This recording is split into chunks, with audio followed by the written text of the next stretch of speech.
Le 9 décembre 1531, Juan Diego longe l'ouest de la colline du Tepeyac. Il va au catéchisme vers le couvent des franciscains. On est samedi, juste quelques jours avant la célébration du solstice d'hiver. Il voit devant lui cette colline qui auparavant était rocailleuse, corrosive et sale, un signe de mort où la vie ne pouvait pas venir. Il voit la vie divine arriver, et puis le silence. Et dans ce silence descendent les premiers mots de la bouche de la Vierge Marie. La première chose que dit la Vierge de Guadalupe à un indigène, c'est son prénom, Juanito, Juan Diego.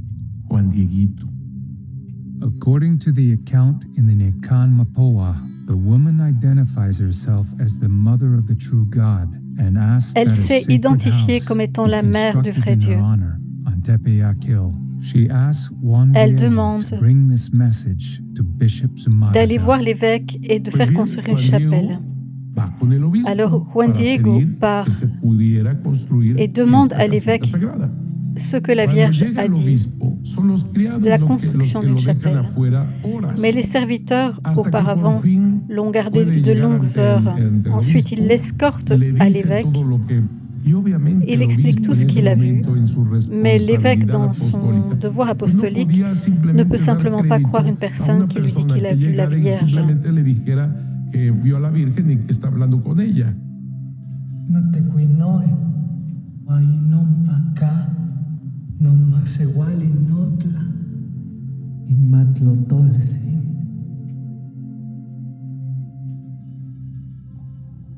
Juan Diego returns to Tepeyac Hill Il retourne au empty-handed. Tepeyac The et la woman Vierge lui asks redit la him même to chose. return to Bishop Zumarraga with Retourne the chez same l'évêque message. et redis-lui la obeys. chose.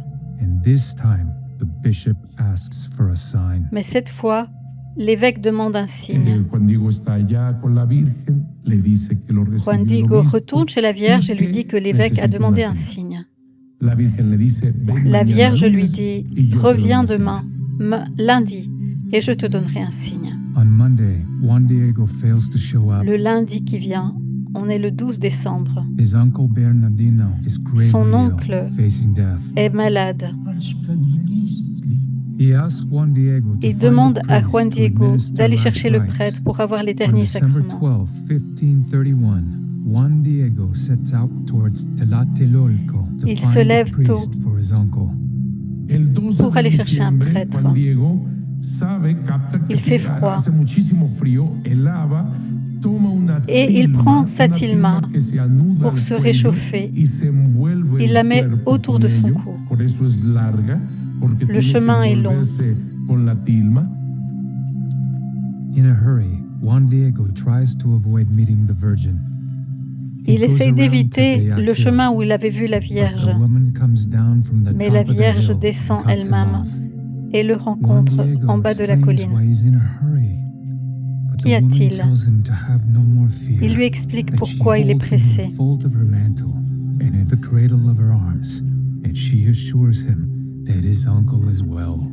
Elle le rassure que son oncle va bien.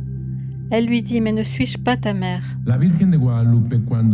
Quand la Vierge de Guadalupe est en train de parler à Juan Diego, à ce moment-là, son oncle reçoit également une apparition de la Vierge. Il s'appelle Juan Bernardino.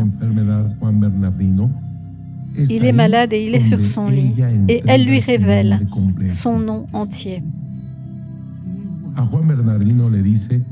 Elle lui dit « Je suis la parfaite et éternelle Vierge, la Sainte Vierge Marie de Guadalupe. »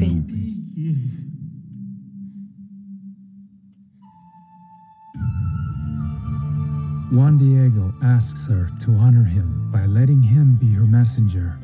Our Lady of Guadalupe now instructs him to climb to the top of Elle lui Tepeyac demande Hill, de monter la gather up in colline Stillman et d'aller all the flowers ramasser he finds, les fleurs qu'il prendra, ce sera le signe pour l'évêque. Il trouve de magnifiques fleurs, de magnifiques roses de Castille, alors qu'on est en hiver.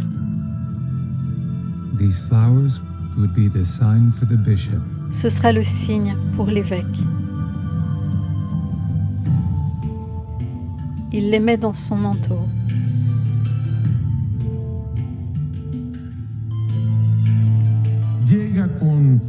Il arrive chez l'évêque Zumárraga, qui l'accueille et lui raconte tout ce qui s'est passé. Et ensuite, il lui présente les fleurs en disant « Faites-moi la faveur de recevoir ceci ». À ce moment précis, quand il ouvre son manteau, l'image de Notre-Dame de Guadalupe apparaît sur sa tilma.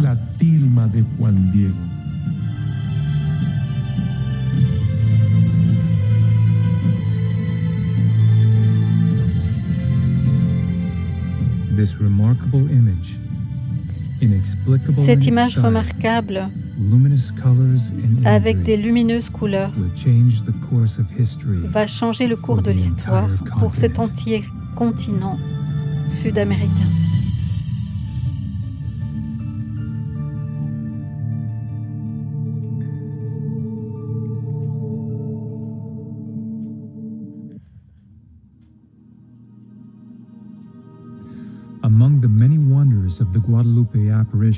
Parmi les nombreuses merveilles de cette image de Notre-Dame de Guadalupe,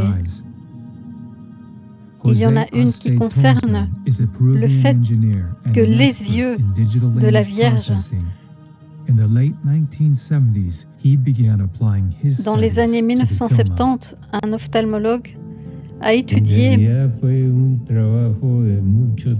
et il a découvert qu'il y avait 13 personnes présentes dans la pièce parce qu'elles se reflétaient dans les yeux de Notre-Dame de Guadalupe.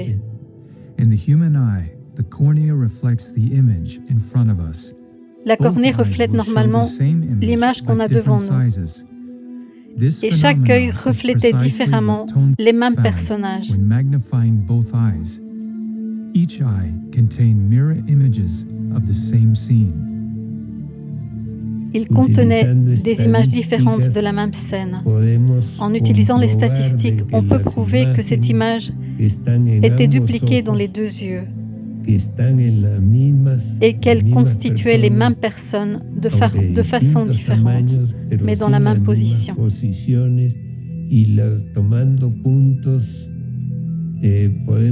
En prenant différents points, nous pouvons prouver qu'il y a une très haute corrélation entre les figures qui sont dans les deux yeux.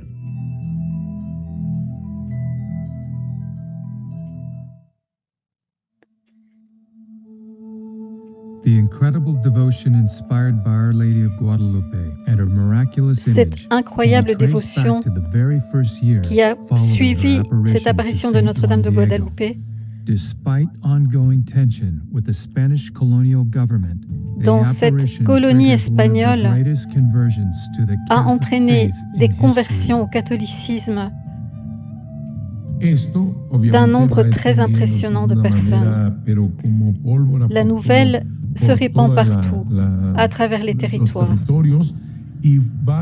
et produit une des plus grandes, de façon non précédente, dans l'histoire de l'Église, une des plus grands nombres de convertis. En 7 années, il y a eu 9 millions de conversions. Dans ces temps-là, les missionnaires baptisaient chaque jour jusqu'à 14 000 personnes en un jour. This marks a difference in the type of evangelization between the New World and the Old World. Cela marque une étape dans l'évangélisation qui change les choses dans l'ancien monde, le vieux continent. Les conversions se faisaient depuis le haut, depuis l'empereur, jusqu'au plus petit du peuple. Dans ce cas-ci, dans ce nouveau monde, c'est à partir de Juan Diego, un jeune du peuple, que la Vierge va évangéliser. instead of a conversion at the top, which filtered down.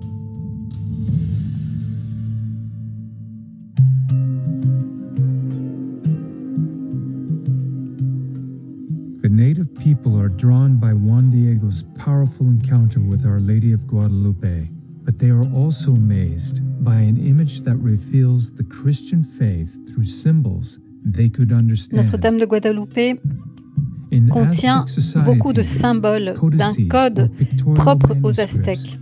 Were an essential means of communication.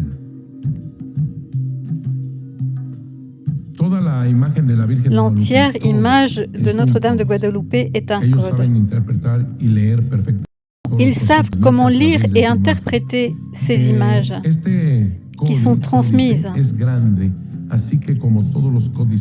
Comme tous les codes, il est placé sur terre et il est assez large que pour le regarder depuis tous les côtés, depuis tous les angles. Et c'est ce qui s'est passé avec cette image de la Vierge de Notre-Dame de Guadalupe. Une des choses qui attire l'attention des natifs, c'est ce bleu-vert de la cape que seuls les empereurs pouvaient avoir. Cette couleur bleue, c'est la couleur du ciel qui symbolise la vie. Et elle signifie que cette femme est une impératrice. Ensuite, il y a ce ruban sombre au-dessus de son ventre. Cela signifie qu'elle est enceinte. Et puis, il y a une fleur, une unique fleur, qui se trouve sur son ventre. Cette fleur à 4 pétales signifie chez les Aztèques la divinité. Or, cette fleur se trouve exactement sur le ventre de la Vierge, ce qui signifie qu'elle est enceinte d'un dieu. Et puis chez les Aztèques, seules les vierges laissaient leurs cheveux pendre le long de leur tête, bien peignée. Et donc, cette femme est également vierge. Ensuite, elle a les pieds sur la lune. Et l'autre pied est dans un pas de danse.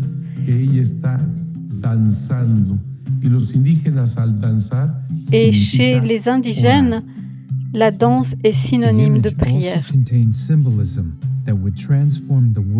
Ce symbolisme va transformer. Chez les Aztèques, ils vont comprendre qu'ils ont en face d'eux la mère de Dieu. Chez les Aztèques, le sacrifice humain était quelque chose de central dans leur religion. Ils croyaient en un monde qui était en danger. Ils pensaient que ce serait la fin de ce monde. Et donc, il était nécessaire de fortifier le soleil qu'ils considéraient comme une divinité. Pour le fortifier, il fallait qu'il lui offre du sang humain.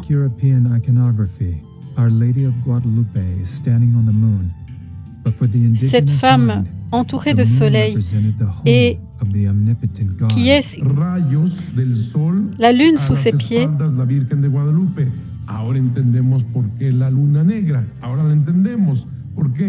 Il voit la lune sombre, et elle, le soleil est derrière elle. C'est comme si elle éclipsait le soleil. Or, chez eux, les sacrifices humains étaient offerts au soleil. Pour alimenter ce soleil, il fallait donner des sacrifices humains. La Vierge de Guadalupe est debout sur la lune. Cela signifie qu'elle arrive à la maison du Dieu omnipotent. Et donc, ils se convertissent tous parce que si elle dit « Je suis dans votre cœur », ce n'est pas votre sang qui va donner à manger et nourrir ce Dieu. Il y a un seul Dieu, le réel Dieu, et c'est son corps et son sang, c'est son être et son cœur qui vous nourriront. Et c'est l'Eucharistie.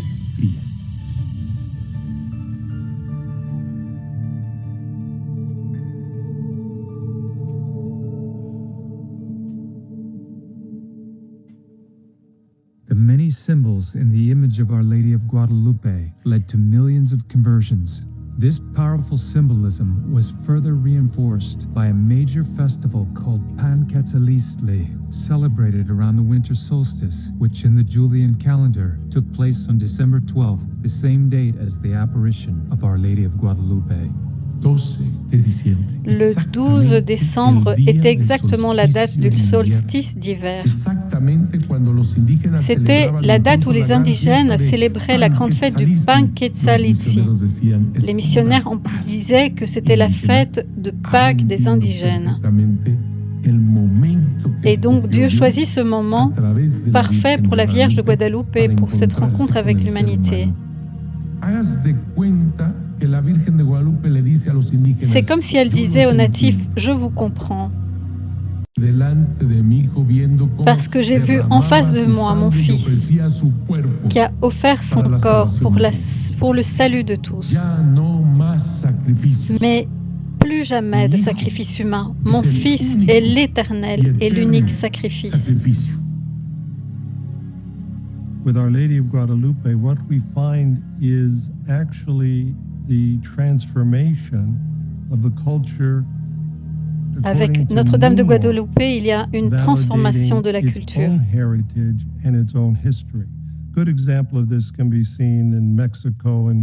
Un exemple de ce qui se passait auparavant, c'est que environ 100 ans avant, quand il y avait une invasion, les Aztèques répondaient à une telle situation en faisant des sacrifices humains. There was a massive pilgrimage of young children to the shrine of Our Lady of Guadalupe. So the transformation from a culture Mais après son apparition, des milliers et millions de gens ont cessé de pratiquer les sacrifices humains. Récemment, en juin 2007, le jour de la légalisation de l'avortement au Mexique, après une messe pour les enfants non nés, l'image de Notre-Dame de Guadalupe a montré un embryon lumineux dans le ventre de la Vierge. Elle révélait le Christ non né, le Christ à l'état embryonnaire, était présent.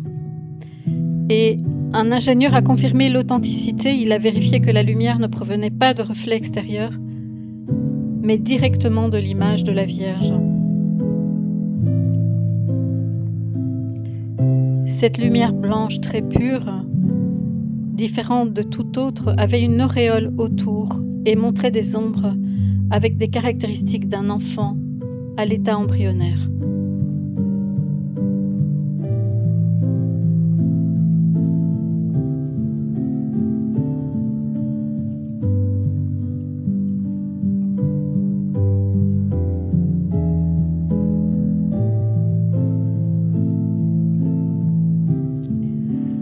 Alors je vous propose de prier avec moi cette prière, et si vous pouvez la faire chaque jour.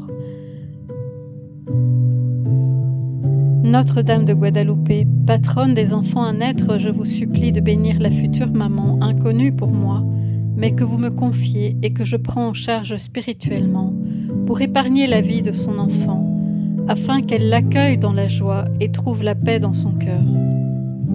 Donnez-lui, ô ma mère, le même amour que celui que vous aviez lorsque vous portiez Jésus en votre sein.